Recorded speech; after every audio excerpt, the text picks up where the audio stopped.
Hi, thank you for watching. I'm going to try to explore why a crippled former Jedi and not even a fully trained Jedi Master and Dark Lord who, forced to kind of live in a walking armor was able to effectively break the back of a 25,000-year-old order and was effectively able to hunt and kill, and if not kill, turn most of the Jedi who escaped Order 66.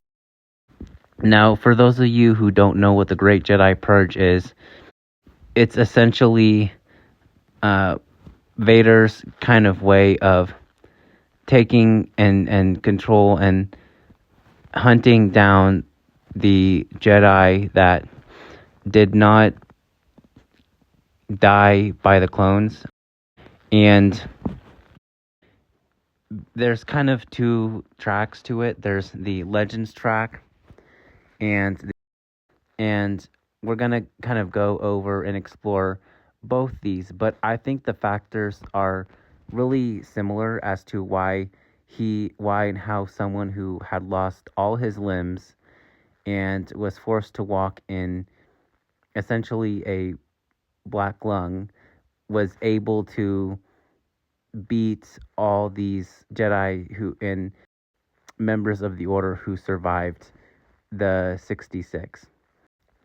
So the first thing I want to talk about is the canon, which is still kind of being made, but essentially it's a little bit different than Legends. We'll get that in a minute, but basically it's kind of done mostly through a show, so mostly through like the Rebels, and there's some books as well, but rather it's done mostly through kind of the books and comics rather than... Hi, thank you for watching. How was Anakin Skywalker, now going as Darth Vader, able to kill so many clever Jedi during the Great Purge who had outsmarted Order 66? I'm going to try to understand why a Dark Lord, now crippled and forced to spend life in an iron lung, effectively broke the back of a 25,000-year-old order and a 10,000-strong people. The Jedi existed for thousands of years. By the time of the Clone Wars, they estimated to number about 10,000. After Order 66, it is estimated 99% of the Order passed away. Since only a few of these Jedi knew the light side power of Force Ghosts, most of the members fell into lack of guidance as well as fear. Many of the Jedi who survived proved to be turned or killed by the Empire.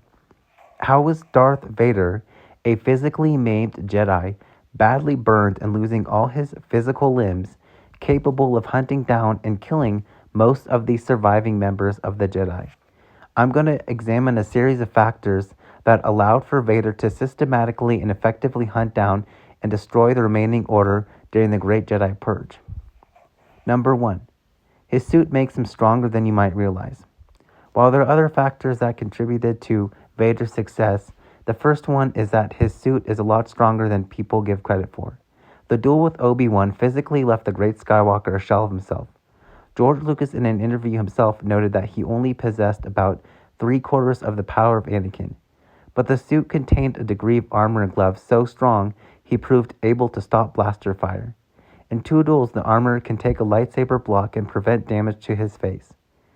He also wears a breastplate protecting the vital organs plus chest armor. Vader's chest plate also afforded some deal of lightsaber and blaster protection. Anakin still maintained an aggressive form of lightsaber attacks. Forced to take a more defensive type of dueling due to the suit's limited dexterity and mechanical limbs, he may have remembered his first duel with Dooku, building on the use of force pulls and chokes to compensate for limited flexibility and the physical strain lifting put on his body. The suit in effect benefited him by constraining his lightsaber movements. Within a duel, while much less faster than Anakin, he still proves effective in stopping blasters and can cut through a door with a single swing.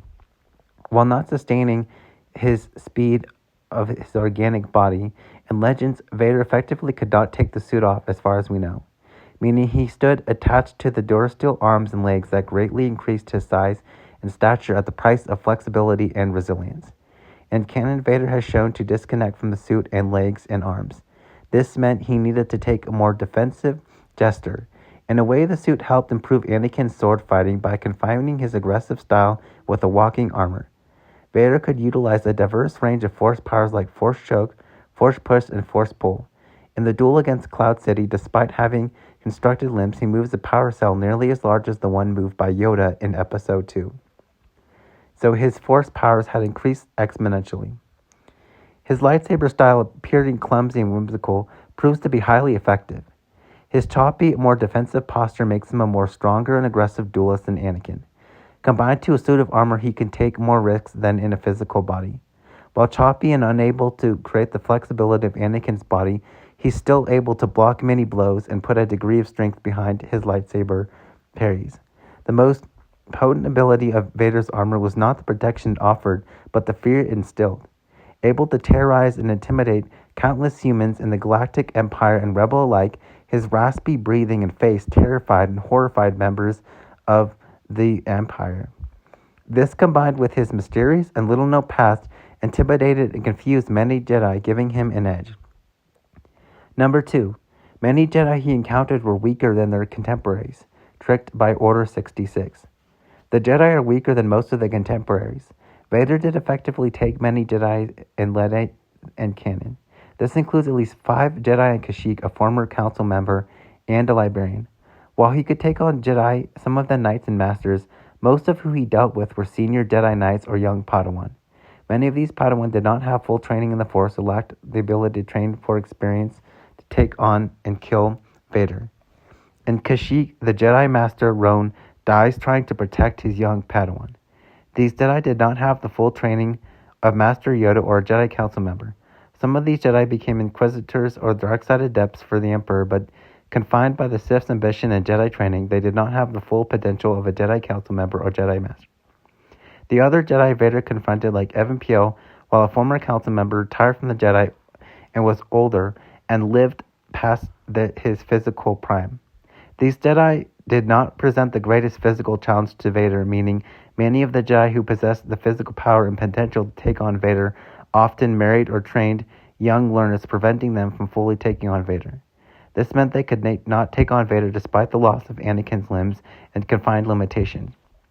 While Jedi Merrick dies trying to protect his son Galen, the Jedi often retired from the Order and started families.